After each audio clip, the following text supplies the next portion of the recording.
So I find interest in learning about all types of Spanish cultures, all different types of music, because where I grew up in Florida, I'm used to the Dominican and the Puerto Rican dialect of Spanish. It's hard for me to think back to like what was the first reggaeton song I ever heard.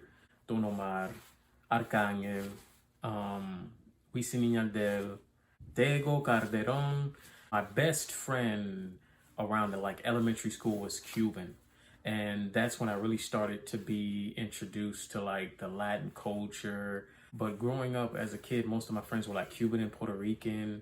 And as I got older in high school, Dominicans. I feel like I can relate to the Puerto Rican and Dominican dialect because I noticed that when I first started learning Spanish, unconsciously, when I'm saying words, I don't pronounce my S's. So instead of saying hola, ¿cómo estás? I'm saying hola, ¿cómo estás? Instead of saying hola, buenos días, I say hola, buenos días. And I just find myself not using the S every single time I'm speaking Spanish. And I don't know, I had no idea. I just started speaking Spanish without S's because it was easier for me to pronounce the words.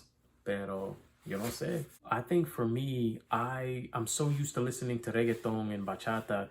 I'm used to pronouncing the words as I hear them. I'm used to not using my S's, and that's why I feel like I can relate to like the Puerto Rican and the Dominican ways of speaking Spanish. I know that some people speak fast, and cuando la gente habla rápido, it's muy difícil para mí entender.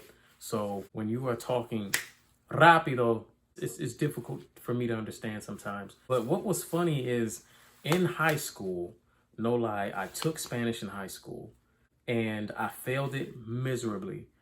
Pero what was crazy about it was I learned more Spanish by just listening to music and then hanging out with my friends who were mostly Puerto Rican, Cuban, and Dominican. I'm hanging out with my friends and I'm asking them like, yo, what does this phrase mean? What does this phrase mean? And I learned better that way instead of like in a class. So I know that some people might learn differently. For me, I learned faster with just simply listening to music and just hanging around people who speak Spanish. But when it comes to bachata, I think back, of course, Aventura, Amor, Amor no es amor. When I started listening to reggaeton, I realized like, whoa, there's a similarity going on here with hip hop and the reggaeton. Just the culture felt so similar and everything like that. But I encourage anybody that's learning another language, whether it's French, Spanish, German, whatever.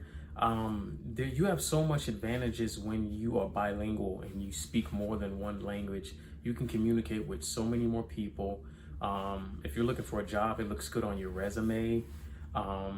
You just have so much more advantages when you travel. You don't need a translator all the time. And one confession I do have, I'm not a professional when it comes to dancing salsa and bachata, pero I'm learning. But this is what I'm learning so far about the basics of how to dance bachata. So make it fun. You can communicate with so many more people. You can relate to so many more people just by learning more about them and their language. And yeah.